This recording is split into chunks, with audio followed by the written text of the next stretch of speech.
एक बच्ची जन्म के समय रो नहीं पाई, लेकिन वह बेहद बुद्धिमान थी। 1 महीने की उम्र में ही वह अपना नाम लिखने लग गई थी, पर उसकी माँ ने उसे विलक्षण मानने के बजाय जो कुछ उसने लिखा था उसे नाम पसंद से मिटा दिया। उसके पिता तो और भी बेरुखे थे, उन्हें बेटियों की जगह बेटों को अधिक प्राथमिकता थी। जैसे ही उन्होंने देखा कि बेटी हुई, वो गुस्से से अस्पताल छोड़कर चले गए। जब घर जाने का समय आया तो उन्होंने बच्ची को गले तक नहीं लगाया और बार बार बोले कि बेटी बोझ होती है। उन्होंने अपनी बच्ची को जैसे कोई फालतू चीज हो वैसे कार की डिक्की में डाल दिया और तेज रफ्तार से गाड़ी चलाने लगे। बिना उसकी सुरक्षा की परवाह किए घर पहुंचने पर पूरा परिवार अंदर चला गया और मासूम बच्ची को अकेले गाड़ी में छोड़ दिया। लेकिन वह बच्ची बहुत निडर थी। 2 साल की उम्र में ही वो खुद को साफ सफाई करने लग गई थी। उसने खुद कपड़े पहनना सीख लिए। 4 साल की होते होते उसे अकेला रहना पड़ता था। उसके पापा सुंदर लड़की की खोज में घर से बाहर निकल जाते थे। माँ खुद को संवार कर किसी अच्छे आदमी की तलाश में निकलती और भाई स्कूल चला जाता। एमी नाम की वह बच्ची घर में अकेले रह जाती। जब उसे भूख लगती तो खुद खाना बनाती, 2 अंडे तोड़ती,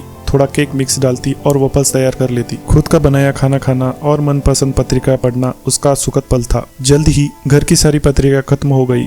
पढ़ने का शौक इतना बढ़ गया कि उसने अपने पापा से किताब खरीदने की बात कह दी। मगर उसके अजीब स्वभाव वाले पिता को लगता था कि टीवी देखकर ही सब कुछ सीखा जा सकता है, पढ़ने की क्या जरूरत है। एमी ने हिम्मत नहीं हारी। उसने समझ लिया कि इस परिवार में कोई उसका साथ नहीं देगा और उसे खुद ही आगे बढ़ना होगा। अगले दिन जब परिवार लोग काम पर निकल गए तो उसने फोन डायरेक्टरी में लाइब्रेरी का पता देखा। लाइब्रेरी घर से 10 किलोमीटर दूर थी, लेकिन यह दूरी उसकी पढ़ने की मंशा रोक ना सकी। वहां पहुंचकर वो विनम्रता से लाइब्रेरियन से मिली और बच्चों वाले हिस्से में चली गई। सफाई कर्मी को हैरानी हुई कि इतनी छोटी बच्ची अकेले कैसे आ गई, लेकिन एमी को किसी की देखभाल की जरूरत नहीं थी। उसे किताबों के बीच बैठना सबसे अच्छा लगता था। उस दिन के बाद से वो रोज लाइब्रेरी जाने लगी। वह एक के बाद एक किताबें पढ़ती गई। बच्चों की किताबें तो जल्दी ही खत्म हो गई और अब वो बड़ी किताबों की ओर बढ़ी। लाइब्रेरियन उसकी लगन से इतनी प्रभावित हुई कि उन्होंने उसे लाइब्रेरियन कार्ड बना दिया। अब वो किताबें घर ले जा सकती थी और उसका सफर का समय भी बचने लगा।